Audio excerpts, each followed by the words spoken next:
Now I'm down to the last one, so I thought I would record this process of making sure our tie downs anchor into the trailer. Put a little silicone on the nut.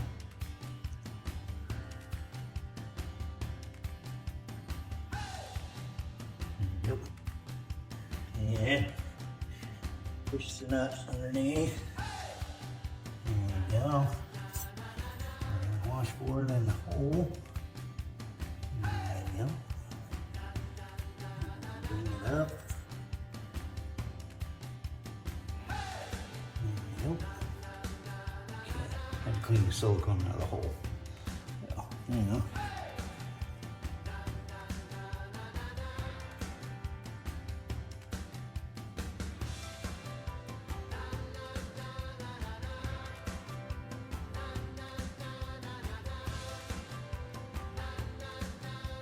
And there you have it.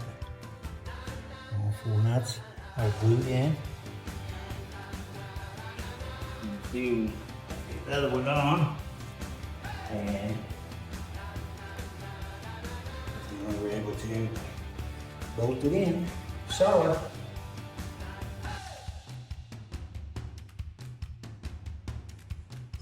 Going to show you guys how we put a section of floor in. I've done this on each section. So I measure where each one of these cross members are. They're all different. So I always like to write it down so that when I lay the sheet down, I can be sure and be in the center of each cross member. Just makes it a stronger bond.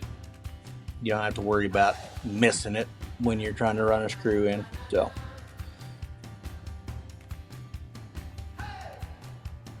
now we're going to put down the great stuff. This is the construction adhesive foam. I use it on pretty much every project that I do. It just makes it stay together better. You don't have to worry about the screws coming loose or nails coming loose or staples, whatever you might be using to fasten your stuff together with. You put this in between there, it absolutely has great adhesion and very strong bond. I like to make sure I get a good covering everywhere. You never know whether there might be a gap, there might be a low spot or a high spot, so I don't try to hit and miss. I try to make sure I cover all the areas that are going to be in contact with whatever I'm doing. Also, it adds to the strength. It makes your project stronger by having everything bonded together this way. See, we're doing this on this metal strip. This metal strip is welded to all of the cross members for tie-down racks. We've moved our tie-down racks. We showed you the video of putting the nuts in. And this way, it creates a little bit stronger area for the tie-down to be, because now it's not just the metal welded, it's also the section of plywood that it would have to, the whole thing would have to come loose. So, just a way to make it stronger. Get it all in place. I'll make sure I have everything square.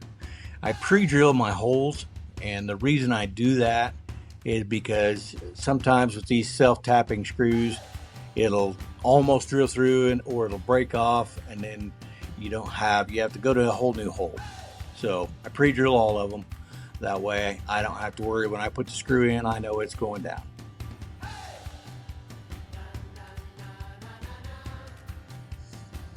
Try to go around and secure the perimeter first. That way I know nothing's moving out of place. You'll notice as I'm moving around, you'll see the middle of this piece of plywood flexing. That is because the cross members are not perfectly true, not perfectly level across. So we do our exterior first, tie that all down, and then we'll come back and do the middle. That way everything stays where it's supposed to be.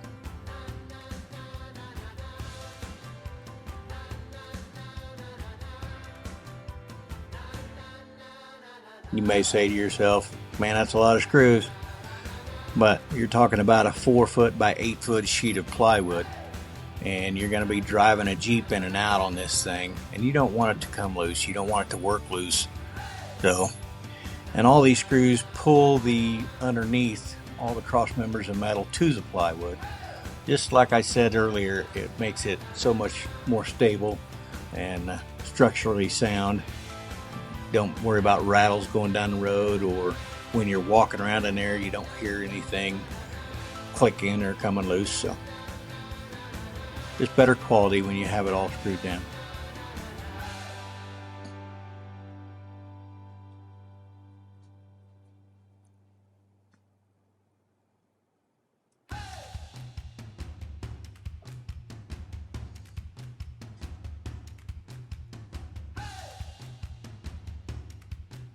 Just time-consuming work that has to be done. I want to make sure that when we tie this Jeep down in here, we don't have to worry about anything coming loose. If one of the welds was to break, it's still going to have to pull this whole sheet of plywood up, as well as all of the metal. So we're just adding to the stability and integrity of the trailer and where the tie down areas are.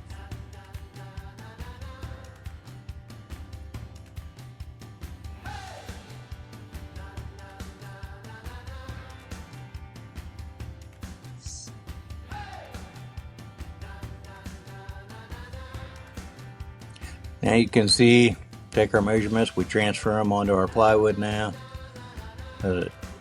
Like one side may be 16 and a half and 32, and the other side might be 16 and a quarter and 31 and 3/4. This way I know that I'm drawing a straight line right across the top of that cross member. When I put these screws in, I know exactly where they're going, and I don't have to worry about, well, it only had half the screw in there or something. I know that it's right where it's supposed to be.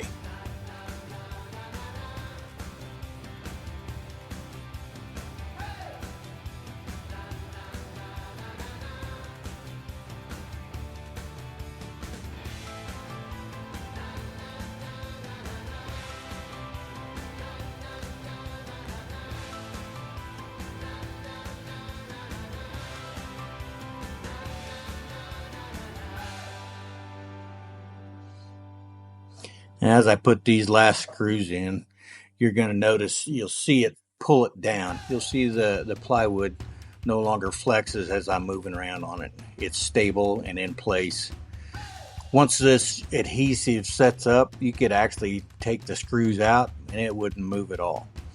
So really good stuff, really quality process to make sure that everything is done to the best it can be.